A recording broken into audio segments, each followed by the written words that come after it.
Steve Sax, along with very special guests today for Sax and The Voice, our inaugural broadcast. Steve, welcome. Thanks, Larry. Thanks for inviting me. It's a pleasure to have you and as a partner in crime in this, and we're fortunate to have three other players from a round one match in women in backgammon.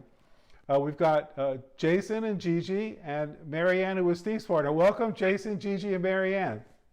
Well, Larry, I signed up for Sax in the Face, not Sax in the Voice. So I must be on the wrong show. Oh yeah, sorry. So let's cut you off and we'll get to you later. Okay.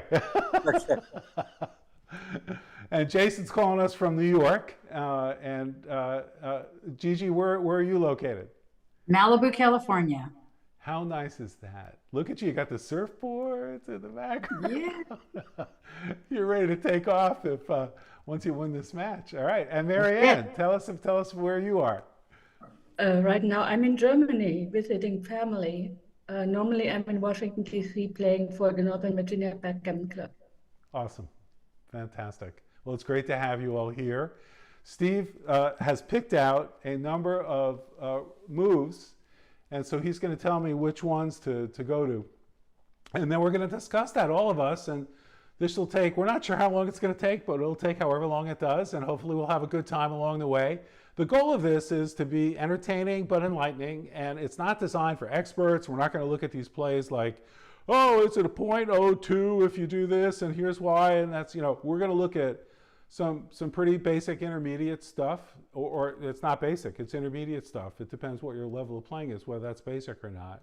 I'm sure a lot of intermediate stuff I'd look at and say, wow, that's interesting. Okay, so let's go. For Steve, why don't you let me know which game and which... Well, actually, I'm the one controlling the screen share, so I'm the one that's going to be putting it on the position we're going to be looking at. Actually, I have the screen share, and so you need to tell me the game and the okay, and the move, and okay. I'll So go there. game one, move 7, and that's who's move 7? We want to look at blue white. is a 6-1 to play. Okay, can you all see this? Yep. Fantastic. All right, let's go. Doesn't look like a move 7 board. That's opening move. Mhm. So I'm not seeing it, Larry. Really? Maybe because I'm not sharing my screen. So, Steve, I apologize. You are sharing with the other participants. So you may go ahead and share your screen with them. Yeah, set it up your way. Okay, does everybody see a 6-1 here for blue to play? Yep. Yes. Okay, so Marianne and I, by the way, this was the women in backgammon, and it's the mixed doubles event. So it could either be a man and a woman or 2 women, but they can't have 2 men together. So, yeah, so Marianne and I, by the way, up until we lost to Kent Goulding and Karen Davis, we had not lost a match. We had won like 9 straight matches as partners. So we've done really well together. We won the Las Vegas doubles backgammon tournament. This was the first round of the, like I said, mixed doubles. Mary and I were partner, and Jason Briggs and Gigi San were the other team on the top here. It says Jay Briggs. So we had a 6-1 to play here, and Marianne, do you remember discussing this one and what play we should have made here? Yeah, I just remember that I definitely wanted the play we made, 22-15, because I thought it would be more important to make a hit and keep them out a little bit longer. Turns out We it's were the right behind play. in the race, so that's why I thought this was the right move. Yeah, that's a reasonable idea, but it turns out it's wrong for a couple of reasons. One reason is when you go to the concluding portion of the play here, we have a worse board. They have a 3-point board. We have a 2-point board. So that could put us at some kind of disadvantage. They also have builders to hit us. They have 1s to hit here, 2s to hit here. Can you see the cursor, everybody? Mm-hmm. Yep. Okay. Yep. They have 3s to hit here and 4s to hit here. So the combination of factors of our side having a worse board and the diversification of numbers we are affording our opponents makes this the wrong move. Now, it's not a blunder, but it's incorrect. So if we're not going to make that play, what play would we make? Well, so if we're not going to come off the anchor, then this is a 4-6, 8-2, and then obviously you'd want to make the point here. So it turns out that this is the correct play right here of making the third point or equalizing board strength and leaving them an ace shot. So it is a little bit of a problem leaving them an ace shot, but as you'll notice, if they hit, with an ace deuce or something, then they have to hit and break the anchor, and we might hit a return shot. Jason and Gigi, did you remember us having to make this play, and how did you feel about our decision? Did you feel like that was beneficial for you, that we gave you that opportunities, or did you think maybe we made the right play? Jason? I do remember it because it seemed like sort of an unusual play, and I was happy that you did the play you did simply because it created a lot of action for us, a lot of volatility and action for us. Well, if you were happy, it is clearly the wrong play. So yeah, it's a long play, but that's the thing. That's the beauty about backgammon, is that you try your best. 90% of the time we make the correct plays, but it's a portion of the time we make the wrong plays, and hopefully we learn from it. So now wait a minute, I got to jump in here. Go ahead, Larry. This is driving me crazy, this play, because if the score were 8-8, this is the wrong play. If the score were 8-8, then you're saying hitting would be correct, right? That's right. Okay, yeah. So, and that's a legitimate observation. But as it turns out, we have to play under the context of what we're actually doing, and it's 0-0 to 9. So everything's available. Recubes available, gammons and backgammons are available. So right. So I think that's, Steve, I think that's my point. In other words, the reason the right play is the right play is not because it gives you a better chance to win. Because actually, the play that gives you the better chance to win is to hit. But if gammons count, look at your gammons. They go up huge, bigly. Well, our gammons are double. So that's the reason that the right play is not to hit. But, hitting, a lot of times you increase your gammon chances, but you also increase your winning chances. And I would argue most of the time when you increase your winning chances, it's better to make that play even though when you increase your chances of getting gammon. This obviously is not one of those situations. But looking at the score and understanding the reason why this play is right, so the thinking over the board to come up with the right play is, I think we have a better chance to win the game if we hit. Yeah, that's true. But I think our gammons go so far up that it's not worth it. Yeah, our gammon losses go so far up. Gigi, did you want to make a comment? I agree with Jason, but I just thought it was bold. And I thought that there was a better play, which is the one, of course, that XG thinks is better. But that's just my take on it. I thought it was a bold move, and I saw the other opportunity, but I expect nothing but the best from the two of you. So, Larry, Gigi mentioned that it was bold. Is it possible we can change our name of our show from Sax and The Voice to The Bold and the Beautiful? Or is that already taken? I think there's a minor issue with that, which is the second adjective of the title. We need to find someone to ascribe that to, and I'm not sure either of us qualify. That's fine. Okay, now we're going to go to the second move here under consideration. This was a 7-game match, and I picked 8 positions to look at. Hopefully we get through all 8, but if we don't, just we'll learn from whatever we can. So we have a double fives to play here, and the play that Marianne and I chose was to play kind of like safetying up a lot of blots. So the resulting position looks like this. We've made our 8-point. We put an active builder on the 8-point. The liability for the position is we have 2 blots in jeopardy, which are susceptible to being hit with an ace, a deuce, or a 3. So, Marianne, when we had this play to make, can you recall what you were thinking about the right decision would be? I thought the mostly safe play was the right decision to make because we didn't make a 4-point board, but we had 4 points made within the zone. So I thought that would be a good thing. And our Gigi and Jason only had 3 points. So if we were to get hit, we would have been able most of the time to come out. That's true. Okay, so the play that actually XG likes is this play, where you just make the 3-point and bring a builder down. And so, yeah. Marianne, why do you think this is the correct play instead of the play we made? We made a blunder. It gives us a 4-point board, and we only have all three. I'm only an intermediate player, so I have to count loud. Okay, all threes, ones and twos. Only 11, 13 shots, and with the other one, there would have been many more shots. I think that's why this is the correct play. Okay, so let me, before I ask the others, I think that this is the correct play, number one, because you're making a 4th point in your board. But number two, the hits that White has here are a little bit risky. I mean, if they hit off the 18 point, like with a 3-1 or something, that's a pretty risky opportunity. And if they hit inside, mostly they're not going to point on us. So let's just say they roll Double twos. like a 6-1 and hit, then we have opportunities to hit and come back in.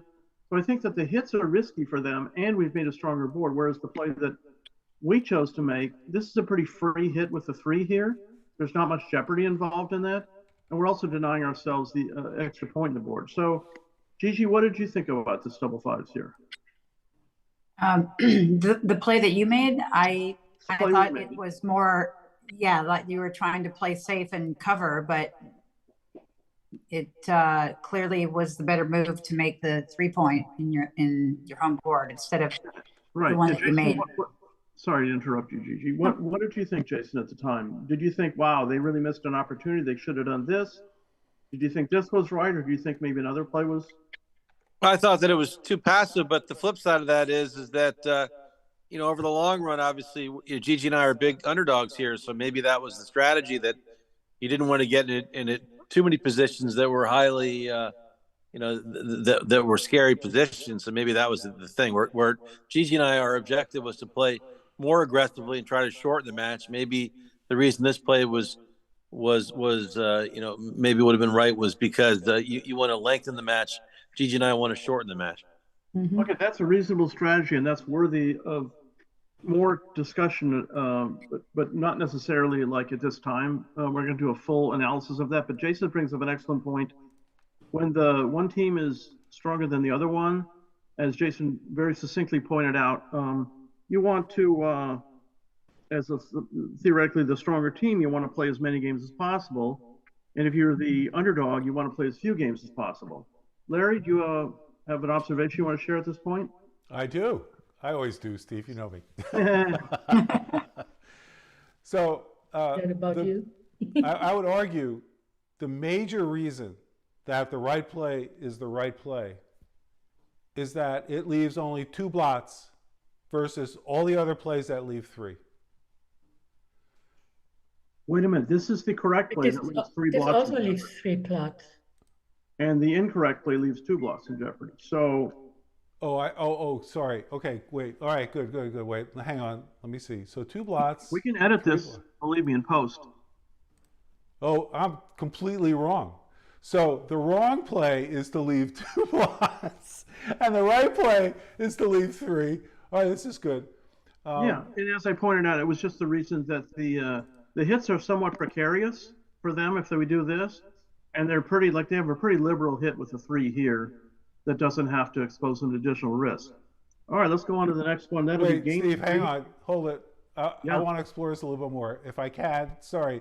So, if we're going to leave, if we decide making that 4th point in our home board looks like the most important consideration of all, then it's just a question of, okay, how do we play the last 5? And what it looks like is we're trying to duplicate as many numbers as possible. So the best play does that, where you have 1s and 2s and 3s, and that's it, basically. Yeah, and 3s are duplicated, but mostly the hit won't come from this side here. It's 6-3, obviously you can escape and hit, but with 3-2, well, double 3s is a joker. They're just going to make the 2 and the 15 point. That just destroys us. But, like 3-1, they probably just have to double hit on the outside, hit on the inside. So there is some risk involved, in them. And that was one of the points I made of this being the correct play, is that if they do come up with a hitting play that comes off the 18 point, that could put them at, significant risk. Okay. So Great. on to the next move number 3. We're making good time here. Move number 3, which is in game 3. Move here. This is a good one here. Okay, so this is a play that Jason and Gigi had, a 3-2. And the play that they chose to make was to split both back checkers, which doesn't seem entirely unreasonable based on the fact that the attack is a little bit thin. They have a point pass where they're going to be attacking. So, and they don't have an active builder on the 8 point. They don't have that many. We don't have that many numbers to attack their checkers with. So it seems reasonable, but it's actually the incorrect play. And the correct play is to sit back on the anchor and just builders down. So, Jason, what was your reason in choosing? Yeah, I take full responsibility for this one. This is not Gigi's call; it was my call. The reason I liked it was whenever you're 8 point strip, it's an invitation to come up, obviously, and I just thought that with the same sort of tenor as we talked about before, we need to play with more aggression. I kind of like the obviously I like because I was behind the play, even though I appreciate it was not the right play. I thought it was a more aggressive play, going 24-22, 24-1, 21 coming out. Because even if we got hit, we're gonna have all sorts of return shots, and I just like the play. I would do it over the board again, even though I appreciate it's not the strongest play. I think coming down allows you time to develop and build the 5-4 3 point as we're sort of stuck back there. I like the idea of sort of pressing the issue and coming up. Gigi, what do you think about the your choice on the 3-2 there? Well, you're off the hook because Jason took full responsibility. I realize that, and I deferred to him on that because I actually agreed with him on it. However, I thought at first to bring the builders down on the 11 and the 10 so we could get that golden point and bring some more into the zone. But we were, with Jason's defense, we're 4 games down. We were a 7-way, 3-way, right? So more or less, I think that he was trying to get us out and moving and not worrying about builders at the moment. So that's my take. Okay, I have some more observations, but first I'd like to ask Larry, what do you think about this move here? So I was talking with Chris Trencher not too long ago, Grandmaster. Oh, by the way, the best player never to win an ABT event. Oh, that's right. That's right. He's a fantastic player. Yeah, he's one of the best players in the country, if not the world. And so we were discussing some opening moves. Chris and I have done some videos together. We did the Connecticut Barbecue Open, where we both drank beer and smoked cigars and drank wine, and got over 1,000 views for that without any advertising. It was pretty funny. And Chris thought, wow, that was great. Anyway, you can't live off 1,000 views. Hopefully Steve will, with our esteemed guests, will garner a lot more than that. But what Steve was telling me is we were talking about 6'4", and Chris had a funny story. He said, well, Victor Ashkenazi, who's also like arguably the best player in the United States. No argument. No argument from No, me. that would be Steve Sax. I'm sorry. Oh, thank you, Marianne. My biggest fan. But no, Victor is one of a kind. And so Victor plays, if he doesn't know the player and he gets an opening 6-4, he doesn't care what the score is. He could be gammon save or gammon go or just a regular race. He's going to make his 2 point. And the reason he does it is because a lot of players have not studied the responses to an opening 6-4, and they often split their backmen. It's almost never right to split your backmen. Sometimes with a 6, never with anything else, just I believe, with your backmen. And so Victor would gain much more of an advantage than he would lose by misplaying the opening 6-4. But against Chris knew the right plays. And Chris said after a while, Victor stopped making the 2 point when he was playing Chris. So it's just an interesting story. But, this is counterintuitive. Jason, all of us are taught. Marianne, we're all taught. Look, split your backman to when the 8-point is stripped. It's counterintuitive. So in this type of position, it's just good to know you don't split the backman. If you have 6, you can do it. But otherwise, or 6-4, you want to make your 2-point. But otherwise, you'd run with that guy. But Right, here's Larry. the thing: you could look at when I all saw the that different play- roles. What's that?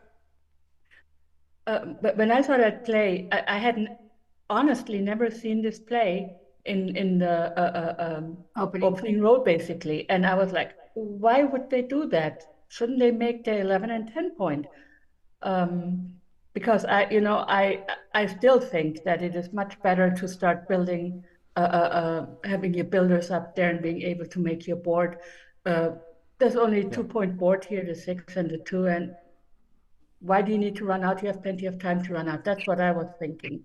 Yeah, one quick thing there. I think the idea of it was not to take my ball and run home. It was not the escape part of it. It was sort of the getting back to the action part of it, that we were down. I wanted to play aggressively. I wouldn't really have minded getting hit or even pointed there if we had some return shots. I just felt like at this score we had to play hyper aggressively, and therefore I would have done it. At a benign score, I would never have done it. Okay, let me just share my last observation on this move. Okay, so the reason I like this play, or I mean XG likes it, and I also like it for a particular reason, is that first of all, you don't get hit that often. You get it with 5, 4, 6, 3 double C's and 6, 4. That's 7 numbers, and the double threes, that's kind of a waste actually to hit there. So it's even less. But the point is that the reason you don't split now is because it'll be easy to split later. Since we have made our 2-point, then this is like sort of a Grand Canyon right here. And this is like, we don't have many builders like set up to make further blocking points. So they can just calmly bring 2 down here. And if we don't hit, and we're 80% not to hit, then they're going to have 1, 2, 3, 4 builders to make the 7-point, 1, 2, 3, 4 builders to make the 5-point, 3 builders to make the 4-point. They're going to be a huge favorite to make one of those points in the next roll. And once they establish some kind of offensive point on their own side, then they can start to think about splitting later. Of course, it's a back and forth thing because, if we're going to be doing this, then they're going to be, either if they're not hitting, they're going to be bringing offensive builders down to make their points. But since it's going to be so easy to split in the future, they're better off going for making the offensive play at this moment. Okay. All right, let's go to the next one. So that is a couple of moves later. That is move, let's see what I had written down, 3-4,